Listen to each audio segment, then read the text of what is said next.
자, 매주 화요일과 목요일마다 이 시간을 통해서 만날 수 있는 중국 시장에서의 움직임을 통해서 중국에서 투자 기회를 찾을 수 있는 차이나TV 시간입니다. 자, 오늘 이분과 함께하겠습니다. 유한타증권 글로벌 비즈팀 이용철 부장 나오셨습니다. 어서 오세요. 안녕하세요. 네, 안녕하세요.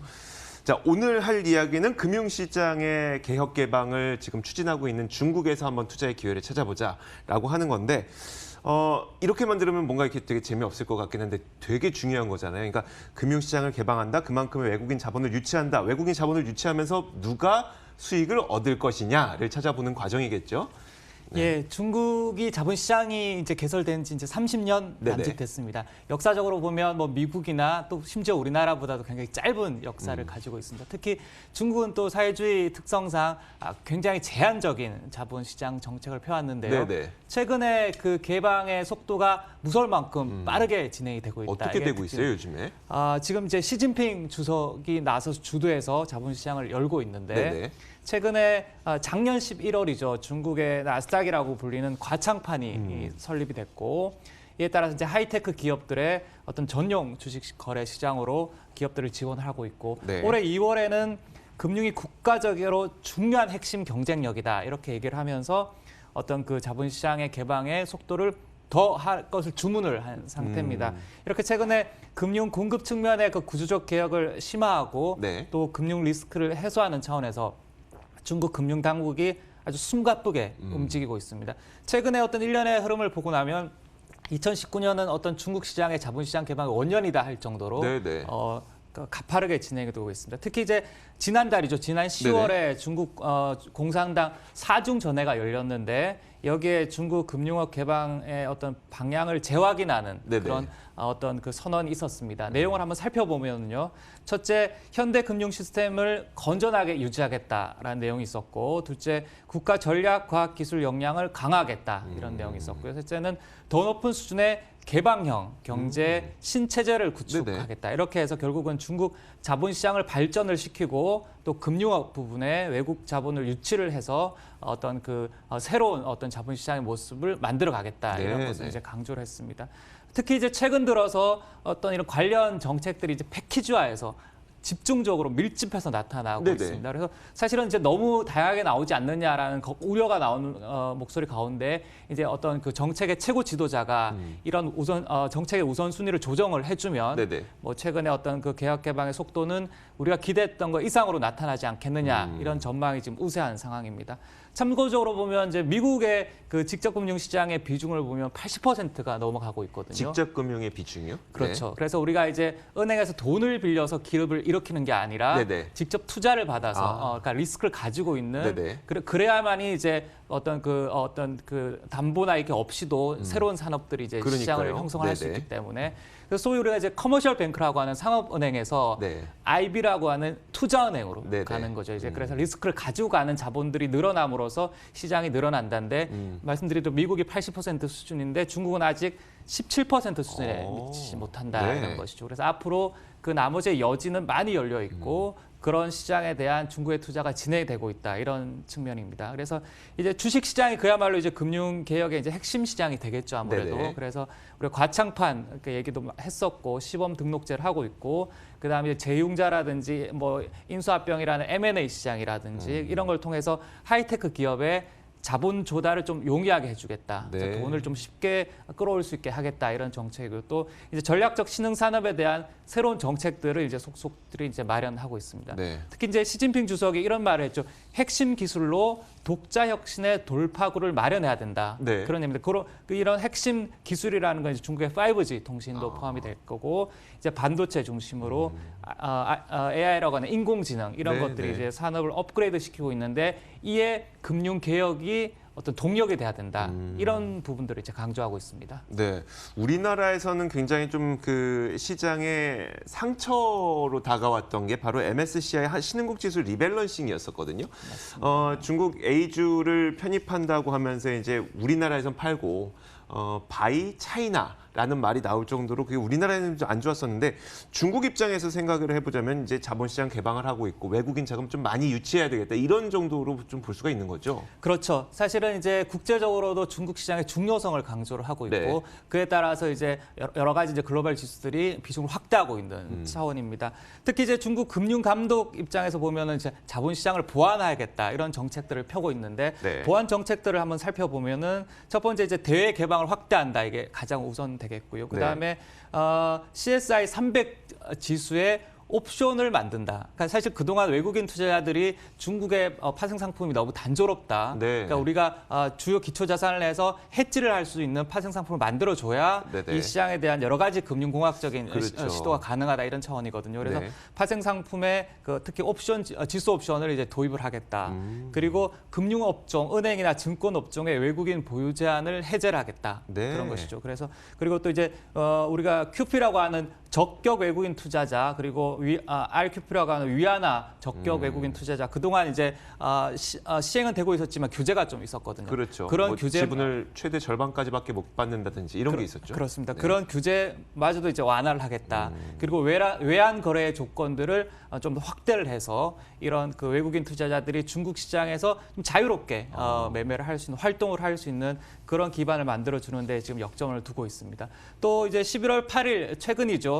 중국 금융 선물 거래소 그리고 네. 상해 거래소, 심천 거래소가 공동으로 아까 말씀드린 CSI 300 을 기초 자산으로 하는 옵션 상품을 발행할 수 있는 그런 논의들을 진행하고 이제 준비를 하고 있다 이렇게 네네. 이제 발표를 했습니다 본격적으로. 그래서 파생 상품을 늘려가는 정책은 이제 막대한 외국인 자금을 유치하는 데에 대단한 도움을 줄 그렇죠. 것이다 이렇게 이제 얘기를 하고 있고요. 이번에 MSCI가 그 지수가 편입 확대되는 이유도 네네. 그런 여러 요구사항 중에 파생 상품이 포함이 돼 있었거든요. 그래서 이런 것들이 다 이렇게 적용이 되면서 이제 비중이 늘어났다 이렇게 볼 수 있습니다. 네네. 예, 예. 그리고 중국 증권감독위원회가 2020년부터 단계적으로 어떤 펀드회사나 증권회사 등의 금융회사의 외국인 보유 제한을 좀 완화하겠다. 이게 2021년부터인데 2020년으로 좀 당겨졌습니다. 네네. 그런 측면이 있고, 그래서 최근에 이제 중국 A주가 MSCI, 그다음에 FTSE, 그다음에 S&P, 다우존스 등의 3대 지수에 편입 확대되면서 외국인들이 보다 많은 관심을 갖고 있고 A주의 매수가 늘어나고 있다. 이렇게 진행되고 있는 상황입니다. 알겠습니다. 그렇다면 이제 이런 비전을 갖고 진행을 하고 있는 거잖아요. 그럼 현재 제도적으로 어떻게 기반은 잘 닦여져 있습니까?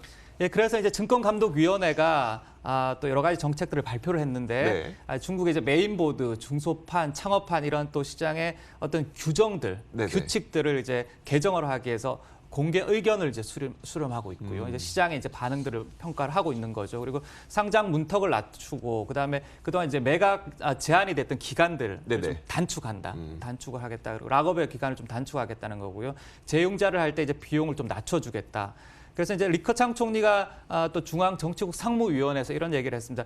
보다 매력적인 어떤 경영 환경을 조성을 해서 네. 외국 자본이 좀 더 효과적으로 활용할 수 있게끔 그런 제도를 만들어주자 이렇게 또 공개적으로 얘기도 했습니다. 네. 최근에 자본시장 개혁에 이제 집중적으로 발표하고 있는 것은 이제 시장에서 어떻게 평가를 하고 있느냐 보면은 국가가 금융 공급 측면의 구조적 개혁을 대대적으로 추진한다라는 강력한 의사를 시장에 보여준다, 네. 어떤 신호를 보여준다 이런 측면에서 또 의미가 있겠고 또 그래서 또 주식시장이 발전시키는 것이 중요하다 이렇게 또 해석할 수 있는 상황입니다. 특히 이제 하이테크 산업과 어떤 신흥 산업의 전략적인 발전을 위해서 금융의 문턱을 낮춰준다. 네네. 그래서 결국은 이제 하이테크 산업을 지원을 해서 4차 산업혁명에 미국과 대응해서 어떤 미국의 기술 전쟁에서도 이길 수 있겠다. 네. 이런 토대를 마련한다는 측면이 있겠습니다. 그래서 알겠습니다. 이제 금융감독은 또 상장회사의 질적 네네. 향상도 추진하면서 네. 또 부실회사 퇴출하고 또 공개도 기업 정보도 공개를 하면서 이게 어떻게 보면은 그 어떤 등록제가 완전히 시행할 수 있도록 그러니까 어떤 중국 증시의 체질 개선을 상시화하겠다. 이런 차원에서 의미를 부여할 수 네. 있겠습니다. 우리가 이제 말로 표현하자면 개혁 개방이라고 굉장히 좀 단순하게 표현을 할 수가 있는데 결국은 이제 그 중국 시장, 중국 금융 시장에 대한 신뢰도를 높임으로써 금융 시장의 문을 외국인들에게 열었을 때 외국인들이 자금을 쉽게 유치하도록 해주겠다라고 하는 게 아주 주요 골자인 것 같아요. 결국 그렇게 된다면 외국인 자금이 중국으로 들어오게 될 때는 뭐 은행을 이용한다든지 아니면 증권사를 이용한다든지 어쨌든 금융권을 이용할 수밖에 없을 것 같거든요. 그러면 특징적인 종목들, 여기서 이 수혜를 입을 수 있는 종목들을 한번 소개해 주시면요. 예, 종목 먼저 말씀을 네네. 드릴까요? 우리 종목 지금 두 가지를 가지고 왔습니다. 네네. 은행주 하나 가지고 왔고요. 네네. 그다음에 증권주를 가지고 왔습니다. 특히 이제 은행은 그동안 예금과 대출의 단순한 업무를 진행을 했다라면 앞으로는 이제 자산 관리 업무라든지 또 리스크 관리 업무 그리고 이제 PB, 프라이빗 뱅킹 네네. 이런 걸 이제 해야 되는 시기가 된 거죠. 그래서 중국의 어떤 그 은행들이 외국 자본이 들어오면 이런 노하우들을 인수를 함으로써 네. 체질 개선이 가능하겠다. 이런 측면에서 이제 그 종목을 고를 수 있는데요. 첫 번째 종목은 초상은행입니다. 네. 초상은행은 중국에서 지금 시가총액이 125조 원이고요. 중국에서 한 5, 6위권에 되는 중국의 대형은행 중에 하나입니다. 네. 중국에서 가장 큰 은행이 이제 공상은행인데 네.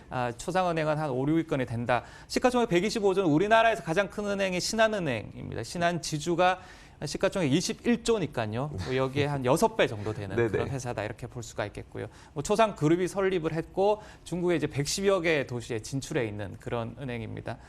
또 이제 예금, 대출, 어마린 등의 이제 국채 어떤 주간 발행의 주관사가 되고 있고요. 그다음에 이제 신용장, 은행 보증 등의 서비스를 제공하고 있는 회사입니다. 그래서 특히 이제 중국의 최대 카드 발급 회사입니다. 그래요? 그러니까 소매 금융이 가장 발달했다는 네네. 얘기거든요. 그래서 중국에서 어떤 프라이빗 뱅킹을 할 수 있는 기반이 가장 좋은 회사다. 그래서 어떤 선진 금융이 들어오면 예를 들어서 뭐 미국의 유수한 은행계가 이제 자본을 인수를 해서 어떤 노하우를 밝히게 되면은 네. 뭐 이런 부분에 대한 어떤 장점을 최대한 살릴 수 있지 않겠느냐. 그런 차원에서 이제 초상은행을 이제 선정을 해봤고요. 네네. 그다음에 이제 하나는 증권회사입니다. 증권회사인데 우리나라도 이제 한국판 골드만삭스를 만들자 이런 얘기가 좀 많이 나왔었잖아요. 네네, 그러니까 사실 그렇죠. 뭐 어떤 증권사 IB로 치면은 뭐 대표적인 회사가 이제 골드만삭스인데 골드만삭스가 2018년 순이익 기준으로 보면은 기관 고객에서 벌어들인 돈이 37%입니다. 그리고 네. FICC 그 채권이나 파생 상품에서 벌어들이는 것이 16%인데 네네. 중국의 어떤 증권사는 FICC 업무가 여전히 지금 초기 단계이다. 그리고 기관 고객의 어떤 안정적인 확보가 좀 미진한 상태다. 이런 네네. 차원이죠. 그래서 중국에서 골드만삭스가 어떤 회사가 될 것이냐. 지금 현재는 중신증권입니다. 이 꼽히고 있다는 거죠. 그렇죠. 예. 우리나라에서는 사실은 대표적인 어떤 증권회사 IB 회사가 어디냐 하는데 뭐 좀 말하기 힘든 상황인데 그렇죠. 여러 회사들이 네. 좀 나눠져 있죠. 네네. 근데 뭐 가장 큰 회사가 미래에셋 대우 정도인데 이 회사가 이제 시가총액 5조가 안 됩니다. 그런데 지금 중신증권의 시가총액이 35조 원, 와. 뭐 7배가 넘죠. 네네. 그래서 중국의 최대 증권사이다. 그래서 중국이 증시를 부양하기 위해서 국가대표의 자금을 투입할 때 중신증권 창구를 이용을 하거든요. 그래서 뭐 중신증권은 사실은 국가의 정책을 시행하는 대표적인 뭐 그 어떤 증권사다 이렇게 볼 수가 있고요.